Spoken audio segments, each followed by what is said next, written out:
menjelaskan contoh ya, ayat Qur'annya apa, tafsirannya apa, penjelasannya seperti apa, kontemporer-nya seperti apa gitu. Inilah ngobrolin Islam ulah ketika lupa di Quran dan hadis. Jangan sampai. Karena walaupun orang ada juga yang kemudian dengan nada serius mengatakan gini, ngomongnya Quran dan hadis ya dina pelaksanaan mah gitu. Ya, terus gimana lagi?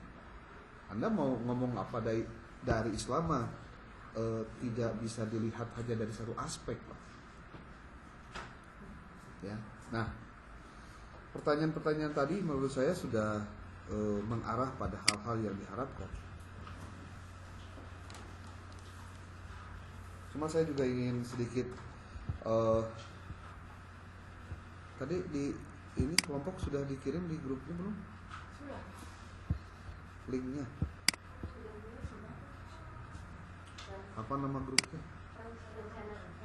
Rencana. Masalah saya tulis ngana perencanaan dina WA teh aya genep.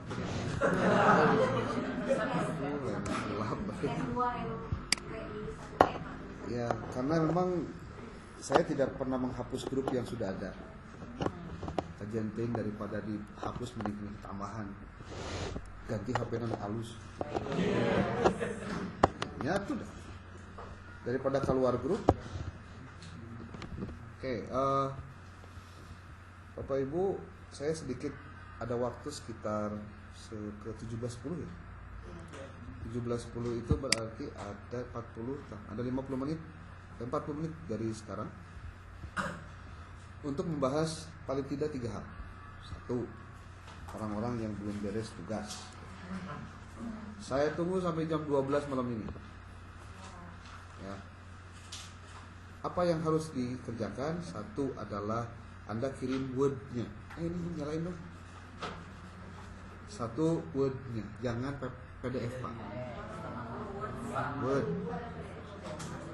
Word-nya yang Anda kirim. 2, PPT-nya juga. Ini PPT nggak ada ya? PPT-nya jangan di PDF-kan. PPT ngaranna ge. Ngomong PPT itu PowerPoint. Ya. Nih, apa saya harus sebutkan satu-satu nih? Nah, terus tidak usah pakai tulisan artikel-artikel begini, langsung namanya saja. Biar nanti berurutan, langsung berurut sesuai nama, abjad maksudnya. Biar nanti saya mendeteksinya mudah gitu. Nama contoh yang barusan itu siapa? Ahmad Lutfi dengan Afif. Itu kan liar aja mah. Nah, ini Lutfi ini ya. Oh ini Ahmad Lutfi. Satu lagi? Afif mana? Oh, ayo ada benar. Ayang kahijian soalnya. Oke, saya coba sedikit komentar ya. Karena setiap waktu pasti dikomentarin. Jadi gini. Nanti Bu Pupi folder untuk artikel itu berdasarkan nama. Jadi artikel di dalamnya foldernya nama Anda. Nah, contoh namanya Ahmad Lutfi nih. Foldernya Ahmad Lutfi. Di dalamnya itu nanti masukkan file ini. Nah, ini disebutnya naskah awal, Pak. Saya nyebutnya naskah awal. Naskah awal itu wajib ada. Dari sini, lalu setiap kali pertemuan pasti saya akan koreksi. Dan koreksinya pasti tidak akan punya Ahmad Lutfi terus, punya yang lain. Nah, Anda berkewajiban untuk self evaluation, mengevaluasi sendiri. Oh, ternyata ada yang kurang nih dari yang kemarin. Naskah Anda yang kemarin di copy, bikin lagi yang kedua, lalu perbaiki. Nanti posting lagi, masukin lagi, berarti di pertemuan kedua Anda melakukan revisi. Nah, itu di cirian Pak, revisi 1, revisi 2, revisi 3 terus. Jangan. Daripada dihapus mending ditambah.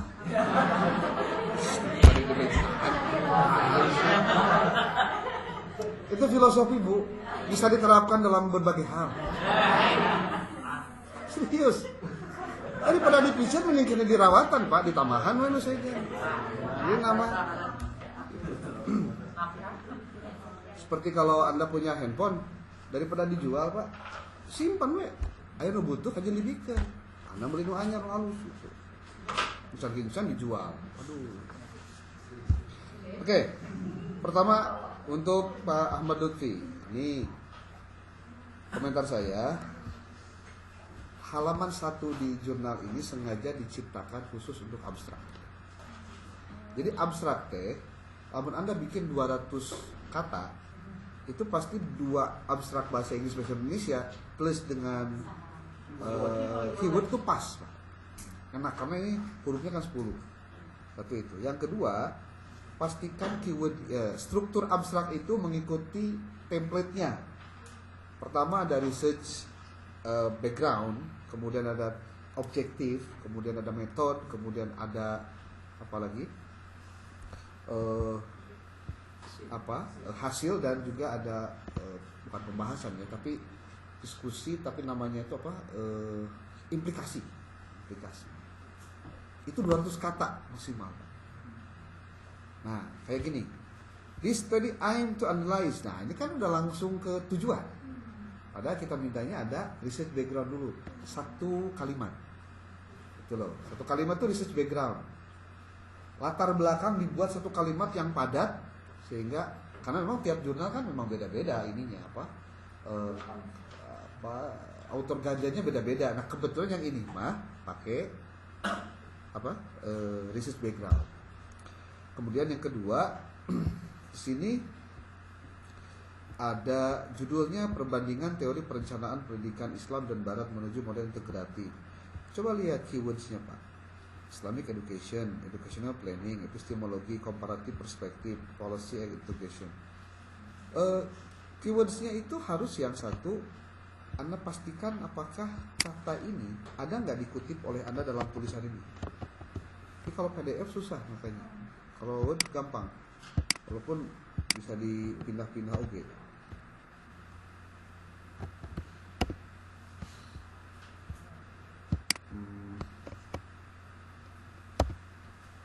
Nah, Anda hanya menyebut 2 kata Islamic Education dalam artikel ini. Padahal harusnya kalau mau dijadikan sebagai keyword, dan itu pun bukan ada di naskah tapi di daftar pustaka. Jadi yang namanya keyword itu harus yang pertama secara teori dia memang dijadikan sebagai mainstream kita dalam tulisan kita. Jadi artinya yang memang dibahas oleh kita itu gitu. Nah, itu yang dijadikan sebagai keyword. Yang kedua, kata yang sering muncul dalam naskah Anda. Yang ketiga, variabel yang biasanya ada di dalam judul. Nah, itu yang dijadikan sebagai keyword. Tuh. Dan tulisan keywordnya harus alfabetis, Pak. Jadi kalau Pak Lutfi ini nulisnya tidak alfabetis nih. Coba aja lihat. Islamic Education, Educational Planning. Ihla Pak. Gitu ya. Termasuk dalam ini kata kunci bahasa Indonesia. Gitu. Oke. Kemudian ini referensinya sudah jumlahnya sesuai 30. Ya kan saya sudah di situ ada tulisannya minimal 30 artikel, referensi 30. Abdullah dari Hongkong. Iya betul. Lihat di template. Makanya dibaca.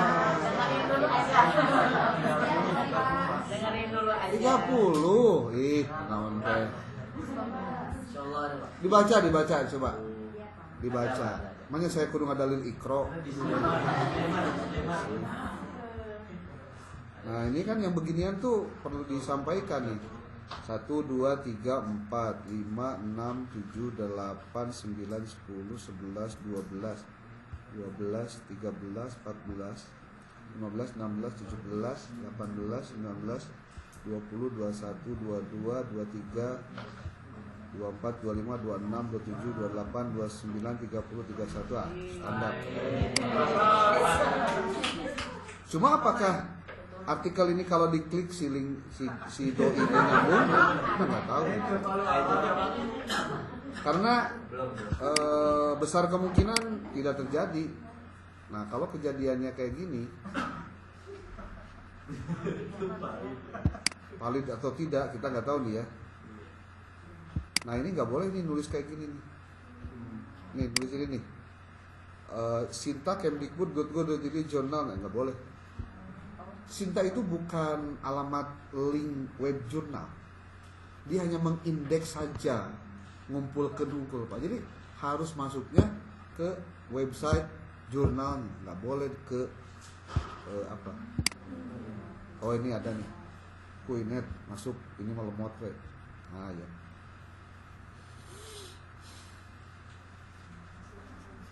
Oke. Juga ada. Gampangnya semua harus minimal bisa terdeteksi. Jadi si alamatnya harus dapat diverifikasi, Pak.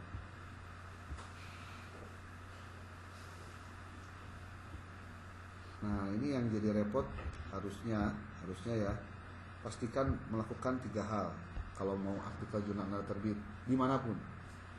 1, Anda coba citasi dari jurnalnya. Artikel bereji Pak 2 tong loba-loba, 3 juga boleh, standarnya 3 sampai 2 sampai 3. Jadi kalau Anda mau masuk ke epistemik, citasilah dari epistemik. Nah, Anda bisa disitasi. Itu. Yang kedua, editornya Pak. Anda cek di halaman editor, ada siapa namanya. Kan di situ ada Google Scholar-nya Pak. Cari apa? Cari artikel dia, cari naskah dia, Anda citasi dari mereka.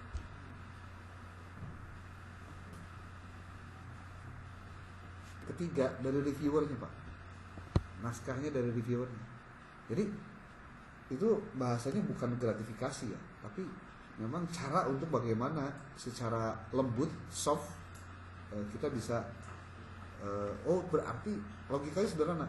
Berarti si penulis ini bisa tahu cara menghargai siapa yang ada di jurnal itu. Jadi kalau Anda pakai jurnal-jurnal lain itu relatif nggak naikin. Kalau saya selalu begitu caranya kalau, dan itu memang trik Pak. Trik. Termasuk juga mungkin ya saya kan sudah pernah bilang, karena perencanaan sudah pernah saya ngajar di tahun sebelumnya, coba Anda citasi juga. Karena kalau tidak disitasi oleh mahasiswa, oleh siapa lagi Pak? Bisa jadi macam budaya disitasi. Tahu juga enggak kan? Oke. Naskah lain yang perlu dicek, yang punya siapa nih?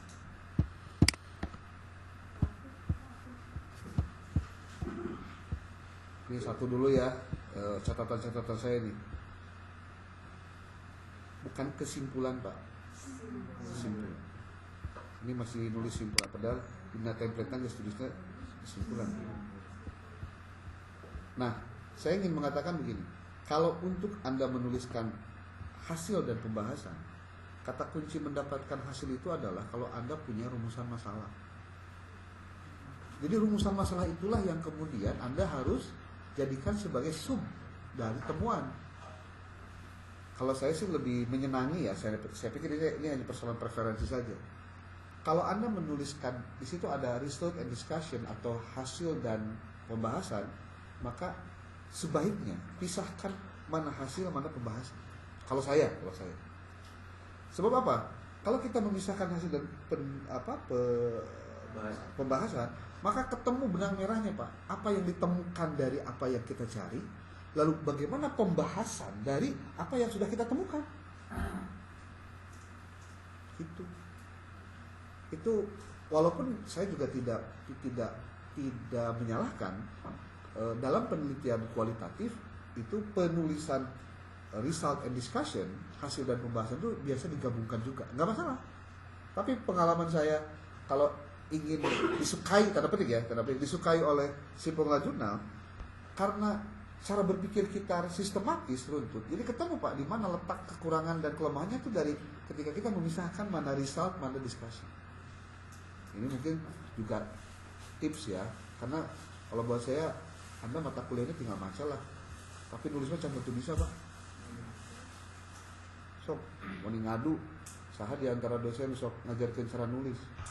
Pak, udah kudu nama pelatihan itu, minimal sekian jam, sekian juta, sok Iya mah gratis tinggal daek. Oke, kenapa saya selalu menanamkan begitu Pak? Mahasiswa pasca itu modal awal Pak untuk tahap berikutnya. Saya berharapnya Anda beres kuliah S2 lanjut S3. Harapan. Tapi rata-rata banyak yang nggak mau. Alasannya, S2 gelier nulisnya geloba. Ya kan karena problemnya nggak siap kan. Coba kalau dianya siap Pak, segala halnya dia siap, kemampuan dia ada, duit ayak, kahayang gede, tujuan besar, diridhoi oleh kedua orang tua dan juga suami atau istrinya. Jalan tol tuh Pak. Walaupun ditolongnya ada tara pernah macet aja Pak. Kayak macet ngalah gitu. Tapi minimal kan kita udah masuk jalan tol. Tapi kalau kita yang udah growth-nya nggak mindset gitu ya, mindsetnya nggak growth gitu, terus lagi segala hal juga bisa jadi alasan. Tunggu baru-baru ST Pak. Udah lah dia cekap S2 gitu. Cekap. Ya beresin lah pendidikan formal sampai ujung Pak. Biar jadi inspirasi keturunan Anda gitu. Ya. Oke. Terus saya belum lihat yang punyanya ini dulu deh. Aktif ya.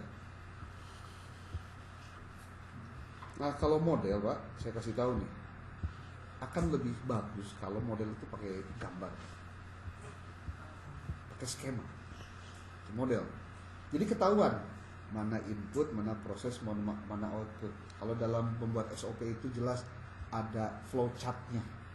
Nah, model itu harus menampilkan hal-hal begitu Pak. Ada nggak di sini? Kayaknya enggak ya. Bukan gambar, kayaknya tabel doang kan? Nggak ada kan? Nah itu dia. Jadi coba Anda pikirkan, Anda tuh ngomong model itu bukan sebatas model Pak, tapi memang ada gambaran gini. Orang harus bisa membaca konsep Anda dengan melihat sebuah gambar saja dan dia paham apa yang Anda maksud. Itu berarti Anda sudah, kalau bikin market tema Pak, kalau mau bikin kayak Win nih, kayak gimana sih gambaran Win ke depannya? Kita mau bangun A, B, C. Anda tuh ngebudah Pak. Lagi verbatim, lagi ngomong doang. Tapi ada market aja kayak gini marketnya. Di sini ada anak. Kan ngomong tuh enak Pak. Nih, ini. Nah, bikin apa tuh? Bikin skema, bikin modelnya kayak gitu. Ya. Nah ini juga nggak perlu pakai ABCD Pak. Ini nulis terlalu panjang nih, terlalu panjang. Strategic educational planning has become pendahuluan.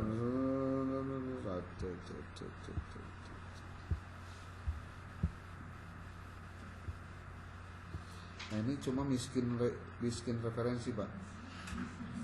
Ini dia cuma ngutip 1, 2, 3 buah Pak. Untuk di pendahuluan tuh satu paragraf saja, satu paragraf di pendahuluan di masalah itu minimal 8 referensinya. Kemudian paragraf kedua, karena nanti akan lebih banyak itu sebetulnya narasinya itu di bagian discussion. Si referensi itu referensi itu banyak dipakai di dua tempat. Satu di bagian introduction, kedua di bagian discussion. Itu referensi dipakai di situ. Sementara di luar itu jangan dipakai. Contoh, dengan metode, nggak usah pakai buku Pak. Metode itu isinya menjelaskan tentang bagaimana Anda melakukan riset dan menuliskan risetnya. Anda mendeklar bahwa penelitian ini kualitatif, jenisnya adalah studi kepustakaan, buku yang dikajinya apa, kan harus dijelaskan di situ. Kemudian kalau artikel, berapa artikel yang Anda kaji, artikel Scopus berapa buah, ini berapa buah. Nah di situ letaknya pentingnya menyebutkan referensi-referensi di apa? Di metode, karena Anda sedang pengkajian metode. Itu.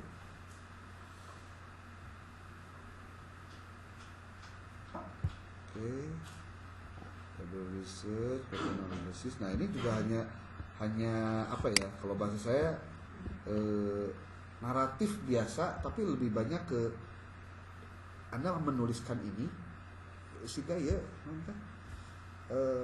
ini apa? Mie instan. Oh, saya udah bisa cerita belum? Belum. Tahu Anda mie instan? Gambarnya, lo apa sih? Bungkus. Itu kan ayam non. Mie, no, apa, ayam, daging gitu ya. Wah itu mie instan tuh. Tapi jeronya non. Mie kering pak, sama bumbunya doang. Nah berarti kan itu teh udah sama antara tampilan dengan isi pak. Nah ini kalau saya contohkan, kalau referensi itu bisa jadi begitu. Anda menjelaskan metode kayak gimana, Anda cuma narasi doang di bagian ini. Bahkan kalau ditanya, Anda melakukan triangulasinya apa? Sumbernya apa? Apa saja yang triangulasi? Hati-hati Pak, nanti Anda bikin tesis, bikin proposal dulu. Di proposal ada metode penelitian. Itu jangan Anda anggap sepele metode penelitian itu. Gampang metode penelitian, tinggal copy paste we. Lu di copy paste penelitian batur dipakai ke orang. Pas kita bikin sesuaikan dengan dia, pas diisi beda, ngaco tuh Pak.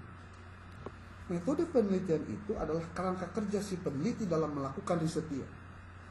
Berarti dia harus patuh terhadap metode yang dia tulis sendiri. Bukan hanya sebatas asal ayah, sini ada gampang metode paling seberapa lemar sih. Enggak begitu Pak. Ini hasil penelitiannya dipisahkan. Nah, di sini juga dijelaskan Pak, kalau dalam penelitian kualitatif di luar wawancara ya, kalau misalkan ada wawancara berarti dengan wawancara. Maka result itu hanya dari 3 hal. 1, dari wawancara, observasi, sama studi dokumentasi. Tapi kalau Anda, berarti Anda hanya mendapatkannya dari buku saja, dari referensi saja, dari artikel saja. Temuan apapun yang terkait dengan rumusan masalah Anda, cantumkan di temuan. Nah nanti di pembahasan, apa yang Anda temukan itu, kemudian Anda apa? Anda bahas. Ya sedikit saja nih, sedikit saja, karena memang ya yang beginian kan memang harus apa ya sebutnya tuh, ya harus berlatih itu tidak hanya menulisnya Pak, tapi menyerap ilmunya.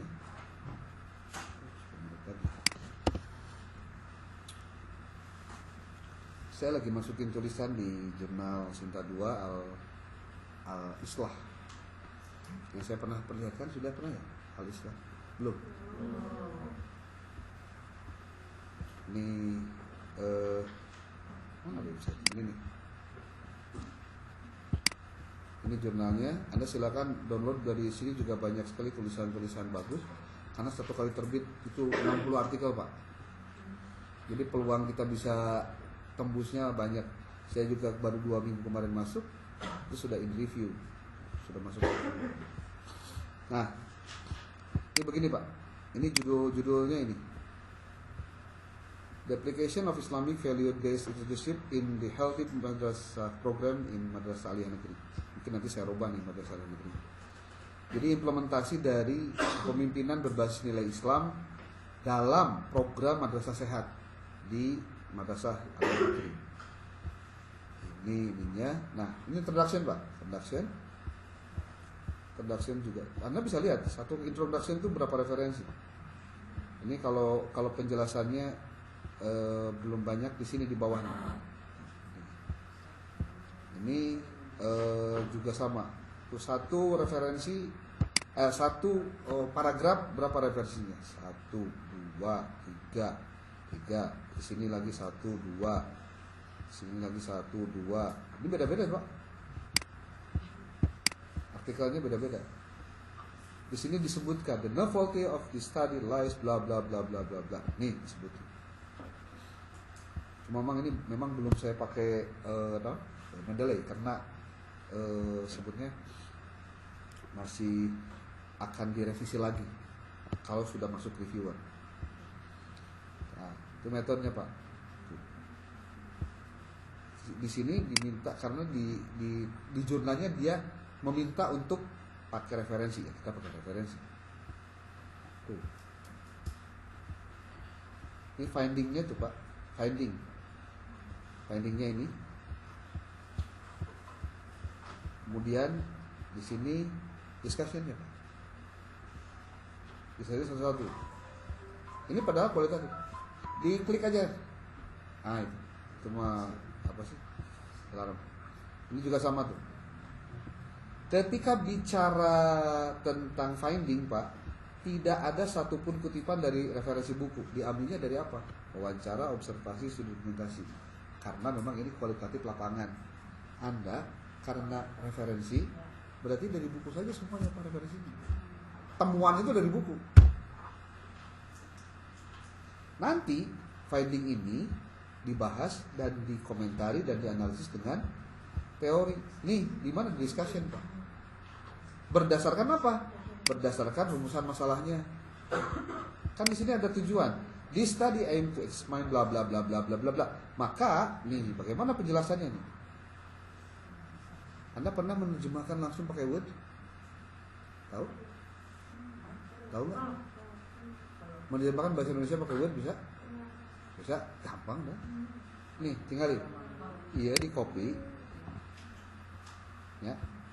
Terus karena review, terus ayat translate, klik kanan tuh, klik kanan. Ada translate Pak. Nah, translate-nya mau ke bahasa apa kan? Tapi laptop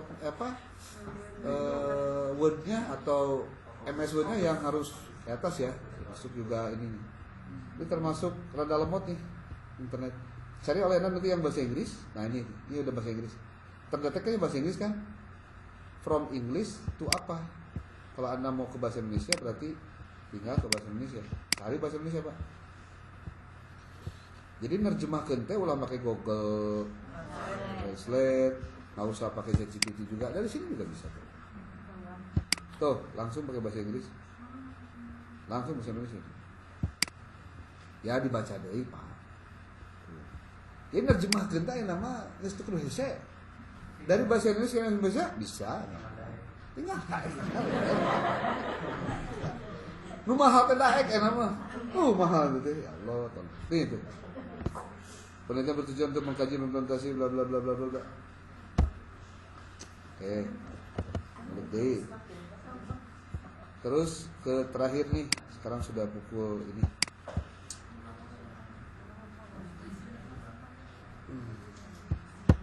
Oke ya. Ini apa sih? Kok ada yang gini ya? Ini ada 30? Ada 30 belum? Ada 30. Pastikan 30 itu adalah bagusnya sih artikel semua Pak. Sisanya baru buku. Jadi ada 38, ada 30. Tuh. Kok Yuli? Ada nama Yuli? Nggak ada ya? Ini kayaknya keklik ya. Oke, materi-materi tadi yang disampaikan, diskusi tadi, saya ingin begini. Anda tahu kan di kita itu ada beberapa lembaga pendidikan yang memang berbasis Islam, tapi pemahamannya berdasarkan ormas, Pak. Paham benar maksudnya? Jadi kalau ditanya Islamnya Islam apa? Islam ormas. Anu buka NU, mazhab NU, bukan Muhammadiyah, mazhab Muhammadiyah, dia Persis, Al-Wasliyah atau ayeuna naon teh PUI, atau ada lagi yang bahkan yang biasanya menyebut dia tidak ormas tapi ada istilah Salafi Wahabi katanya. Ada juga Salafi unggul, Wahabi nama disebut oleh orang lain.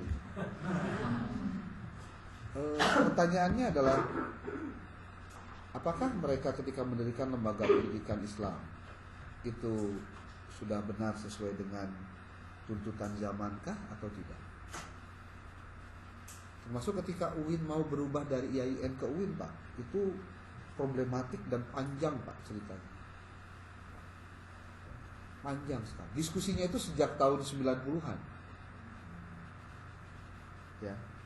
Dan memang apa yang dikhawatirkan dulu memang banyak terjadi, sudah terjadi. Di mana fakultas dan prodi-prodi keagamaan ditinggalkan, itu sudah terjadi. Tapi pertanyaannya, itulah konsekuensinya masalahnya. Kalau tidak mau berubah, tetap aja YIN, Pak. Tapi rata-rata YIN semuanya berubah, bertransformasi ke UIN. Apalagi kalau mau di STAIN, Pak. STAIN aja terus-terusan. Nggak mau, Pak. Orang STAINnya juga pengen jadi YIN. Dari YIN masuk ke UIN.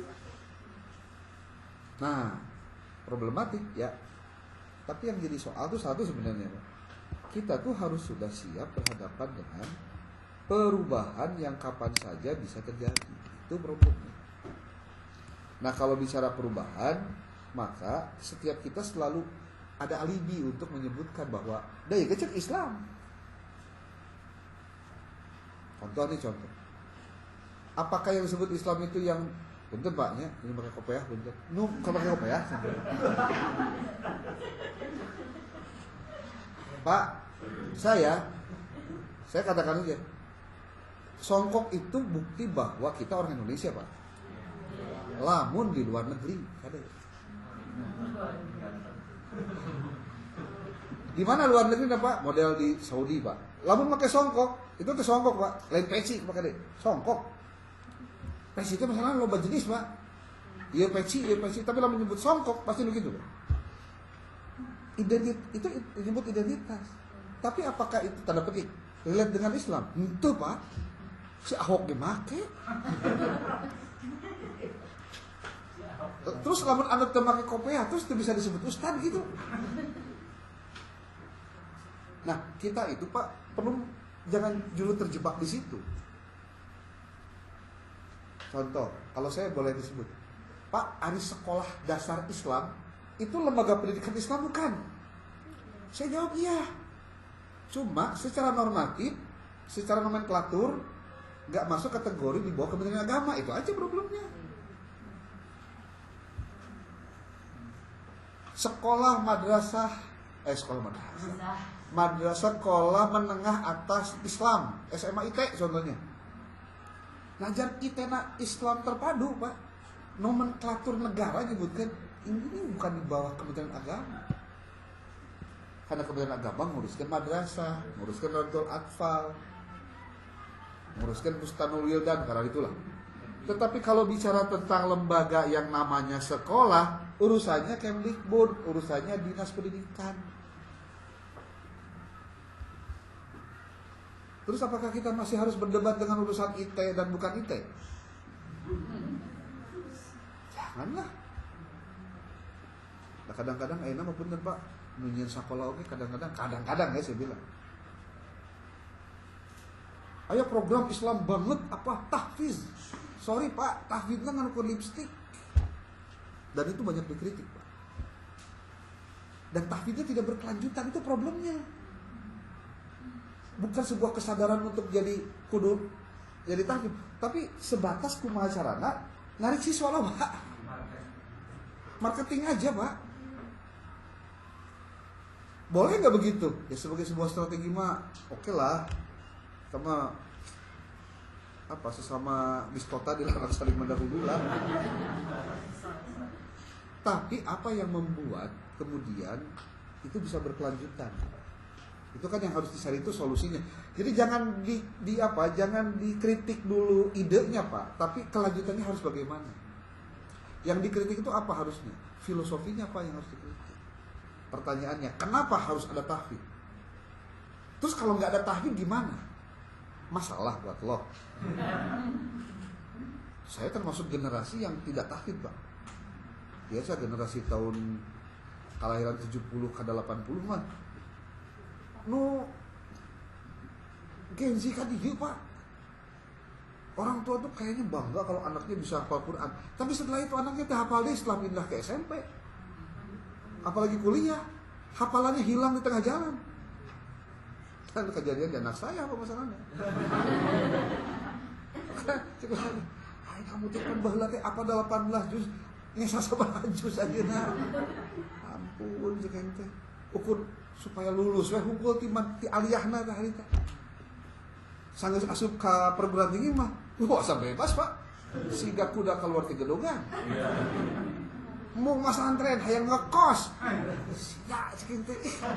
Kesel Pak, asli.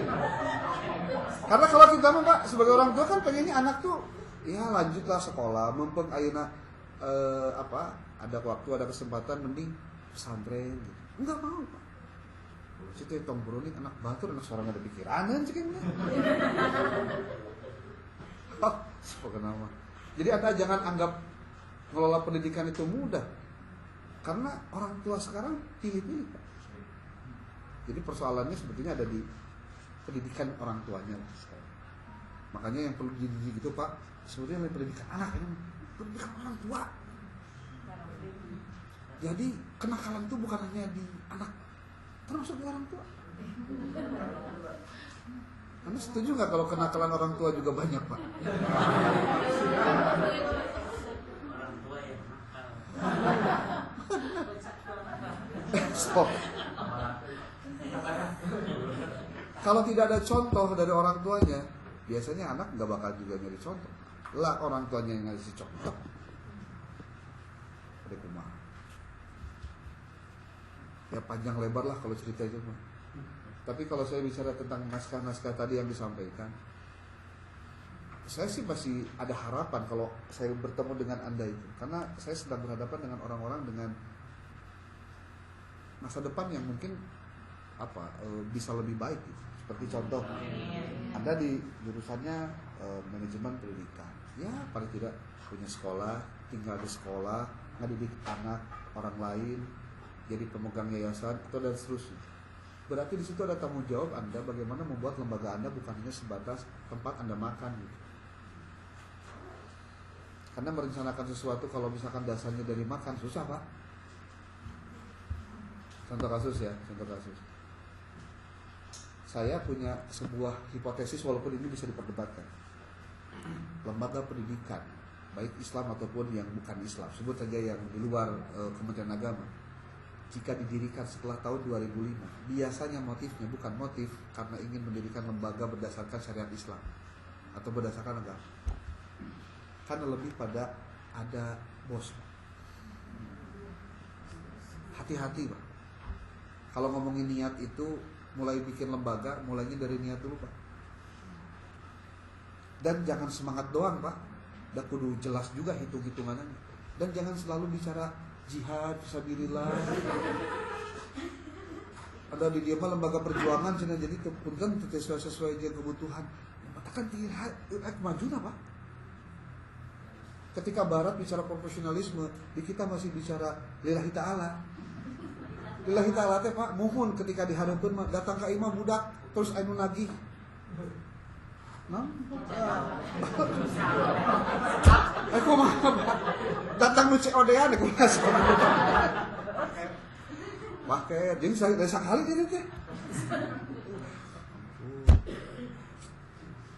Jadi Pak, mulai dan Anda semua ya, mulailah betul-betul dengan Anda hanya harus siap. Maka yang paling mudah itu adalah Anda harus bergaining position dengan orang-orang yang satu, yang punya dananya siapa. Yuk ngobrol, saya punya konsepnya. Kita jangan dulu bicara profit. Profit itu kualitasnya dulu kedepankan. Jadi kalau yang tadi dibicarakan dalam pendidikan Islam, bagaimana menghybridkan itu Pak, yang memang cara berpikir dulu harus dibenerin. Termasuk mungkin saya rekomendasi Anda, saya udah pernah ngobrol belum tentang YouTube-nya Helmi Yahya itu? Sudah? Belum? Mungkin konsep tentang kaya itu perlu diperbaiki Pak. Saya sarankan Anda nonton YouTube Helmi Yahya bicara bagian Syafi Antonio Pak. Belum 2 bulan. Mudah-mudahan sedikit banyaknya mengubah cara pandang kita tentang kaya. Termasuk bikin sekolah Pak, bikin lembaga pendidikan. Gak kumaha niat sebetulnya. Saya nonton itu dibulak-balik Pak aslinya. Bisa katinggalin, bisa salah. KWC eureun heula. Balik deh. Karena buat saya kalau sesuatu yang baru itu harus, mungkin bagi orang lain mah udah biasa ya. Kalau buat saya walaupun sering mendengar, tapi implementasinya nggak mudah. Dan di kita itu banyak sekali hal-hal yang perlu diperbaiki. Pak, kalau Anda tinggalnya di Jabodetabek, Itu diceritakan tuh di podcast itu. Kita kan sholat 5 waktu tuh paling kalau 5 menit berarti 25 menit ya. Sholat wajib. Anda keluar rumah itu setengah 6 Pak. Atau jam 6 pagi naik kereta ke Jakarta, kerja dari jam 8, pulang jam 4. Dari jam 4 macet di kereta juga padat, pulang-pulang nyampe ke rumah jam 8 lagi. Hitung-hitungannya lebih banyak di pekerjaannya ketimbang di ibadahnya. Kira-kira rek ngarepkeun surga kumaha lamun carana siga kitu Pak. Terus waktu ke ibadah nu bener Pak. Tapi bisakah itu? Tapi karena kita fenomenanya sudah begini mau gimana? Ini buat Anda yang coba Pak, lamun maghrib atau jam 4:30-an cicing dirinya Pak. Eta nu baralek ti ditu ka daerah ditu Pak. Mesti ieu berenang geus beres. Naon? Beres usaha Pak. Lamun isuk-isuk di daerah ditu kan ieu Pak. Jelema teh. Lolobana make motor Pak. Cirinya susah berarti kan. Coba macet, coba naon. Pikiran orang kayaknya batur sakitu Pak. Urusan dunia. Matakan bener cek Rasul Pak. Kan. Maka yang paling betul itu sebenarnya bagaimana mengimplementasikan nilai-nilainya berdasarkan sunnah-sunnahnya. Kan laki-laki yang bekerja mengeluarkan keringat untuk anak dan istrinya, membawa harta yang halal, itu berkahnya minta ampun. Makanya kalau laki datang mau duit sabaraha lagi kudu senyum. Ulah kieu, sakieu teh. Pelayanan tergantung komo lamun usahana mungkin punten sekarang kan kebanyakan usaha formal sudah susah Pak. Usaha informal juga susah. Jadi orang itu sebenarnya hidupnya tidak baik-baik saja ini. Sok tanya Pak kanu PNS nu gawe ku efisiensi ayeuna geus ribu Pak. Ya, benar itu. Relaksasi ge sakedeung babatak kumpul sebenarnya. Dari demo wae masalahna. Tapi kalau sudah sampai pada apa? Pada pekerjaan yang non formal Pak. Waduh, ngeri Pak. Non formal itu maksudnya pekerjaan seperti ya yang enggak inilah, kadang ada, kadang enggak gitu, yang serabutan. Tapi disitulah Pak nilai yang harus disyukuri. Oke, cukup. Sudah 17 menit lewat. Ya, ngobrol